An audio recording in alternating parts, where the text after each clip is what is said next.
put out these comedy specials. 13 years, like a locust, you have returned with these. Why did you decide to put 2 of them out? Money. Money. I'm scared. I did, you know, I just started making them. I made them, and then I shelved them, and then they bought them. Did you make them thinking, oh, I'll sell these one day, or do you think, like, oh, well, these might not be so timely anymore? I mean, which, you know, they are, certainly, but did you worry about that? No. No, not at all. No, because it's like I don't get mad at a photograph because it's not today. I used to live in the hood, as they call it. Me too. Yeah, it's very...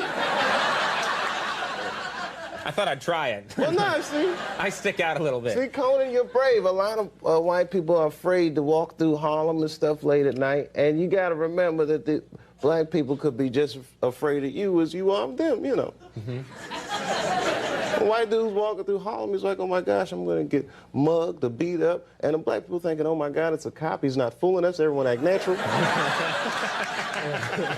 Everyone's tense. Yeah. That's the problem. He might look like Conan O'Brien. Yeah. Where did you first, do you remember where you first met the Roots? Yeah, I was in Portland, Maine. Oh, do you remember that? And, yeah. And I was walking in the mall, and I guess you guys had been there an hour before me, so they just thought I was like a lost route. They were like...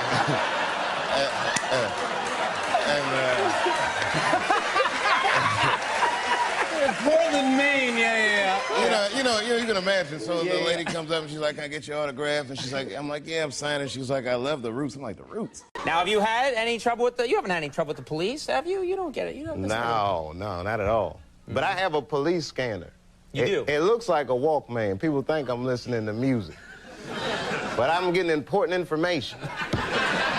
So you're just walking down the street listening to a police scanner? Yeah, you might hear something, calling all cars. Be on the lookout for a black male between 4'7" and 6'8". You better get off the streets for a minute. Now, you had your...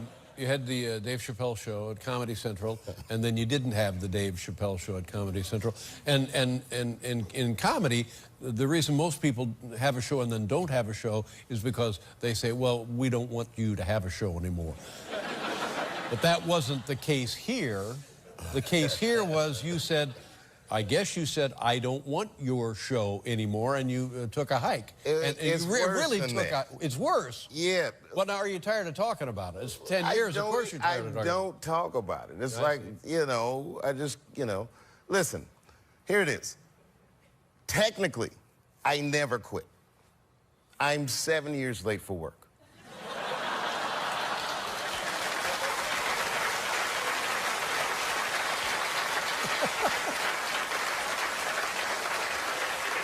Boy, are you going to be in trouble when you go back. Well, you know, no, it's like getting divorced in the 50s. People didn't go to divorce court. They just look at their wife like, baby, I'm going to go get a pack of cigarettes. I'll be right back. Did you think, though, that, I mean, a lot of people now feel like, oh, Clinton lied to us. Did you feel like, you know, the president lied to you, or? Well, that's why I like him, because, yes, he did lie to us. Very well. I'd have to say that was one of the better lies you've seen in politics. You know what I mean? Yeah, yeah. What made it good is that we knew he was lying. But what made it a masterpiece is that he knew that we knew that he was lying. Yeah. Nice piece of work. Do what he had to do. Right. He went out there and he lied with confidence. We'll never forget it. We'll never forget it. Comedy Central, your former, that's where the show was. The show had been on the air 2 years, maybe 3 years? 2 years. We were shooting our third season. And you were, and there's a negotiation, a renegotiation, and they said, here, we're going to guarantee you an enormous sum of money to continue doing the show because it's so successful. And then, apparently you agreed to it, and then where did he go? The show stopped and never came back. And like you said, 7 years later, you're just late for work. So a decision was made. You made a decision. Oh, yeah. I made a series of decisions. Do you regret saying, I don't want this enormous sum of money? Well, okay, look, Dave. It's very hard to go through something like this because no one's really done it before. So there's not too many people that don't think I'm crazy, right? So I look at it like this. I'm at a restaurant with my wife. It's a nice restaurant. We're eating dinner. I look across the room. I say, you see this guy over here across the room? He has $100 million. And we're eating the same entree. So, okay, fine. I don't have $50 million or whatever it was. But say I have $10 million in the bank. The difference in lifestyle is minuscule. The only difference between having $10 million and $50 million is an astounding $40 million.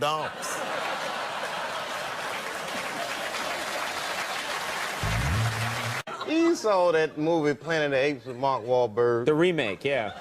Well, yeah, they're both racist to me, man. Like, the first one was like, you know, just get your damn dirty ape hands off me. I'm like, oh, come on, what are you really talking about? Or like, and then I see the new one, I'm thinking, this is a more progressive time, this will not be as racist. And then they had the apes was setting the dinner. Yeah, I'm not even making this up, they was eating watermelon. I was like, oh, come on, man. So the apes was eating watermelon. And then, like, later on in the movie, they're running from the apes and, like, running the water because the apes can't swim. Which is like, oh, word, but see, these apes can talk, but they can't swim. And then at the end, it's like, when I seen the ape smoking a Newport, I just got up and... Yeah, you're right. You know, America has a racial hot seat. I think we can all agree that that's the truth. And we can also agree that that hot seat is traditionally occupied by African Americans in general, African American men in particular. Although I can see that in recent years, that seat has been occupied by Mexicans, and I dare say Arabs. And we, the black Americans, would like to thank you both for your sacrifice and your struggle. We needed a break. We all go through something, but at least I can leave my backpack someplace.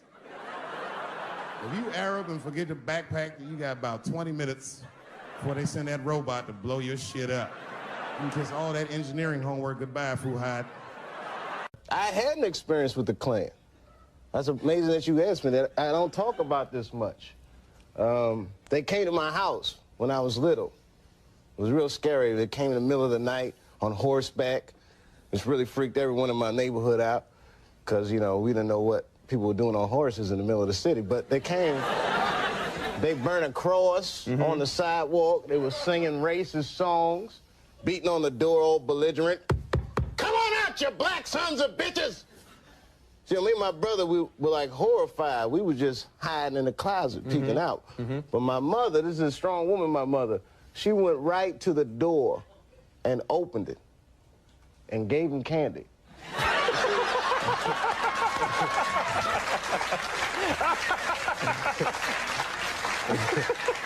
The racist got a sweet tooth, you know.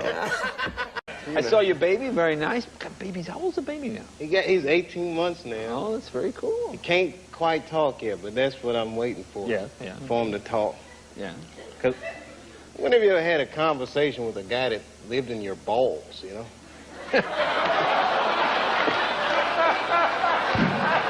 Thank you. Good night, everybody. See you next week. Thank you. I got a lot of questions for him. Who else is in there? How old were you when you made your first TV development deal? 19.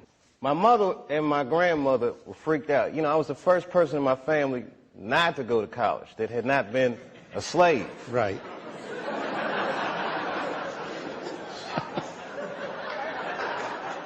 So I was really breaking from tradition, and it was like a graduation lunch we were having, and they had my dad come and talk to me, and my dad takes me outside, and he's like, listen, and this is some advice that applies to all you acting students. He says, to be an actor is a lonely life. Everybody wants to make it, and you might not make it. And I said to my dad, well, that depends on what making it is, Dad. He was a smart-ass kid. Yeah. Depends on what making it is, Dad. He says, what do you mean? I said, well, you're a teacher. I said, if I could make a teacher salary doing comedy, I think that's better than being a teacher. And he started laughing. He said, if you keep that attitude, I think you should go. He said, but name your price in the beginning. If it ever gets more expensive than the price you name, get out of there. Thus, Africa.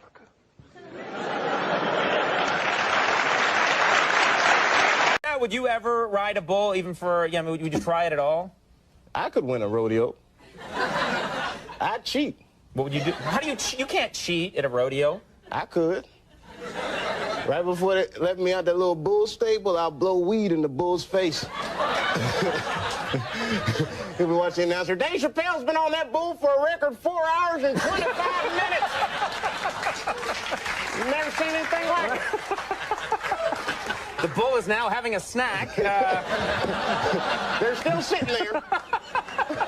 Do you? For 4 hours, you'd be going, woo! Yeah. Nothing happening. You gotta make it look good.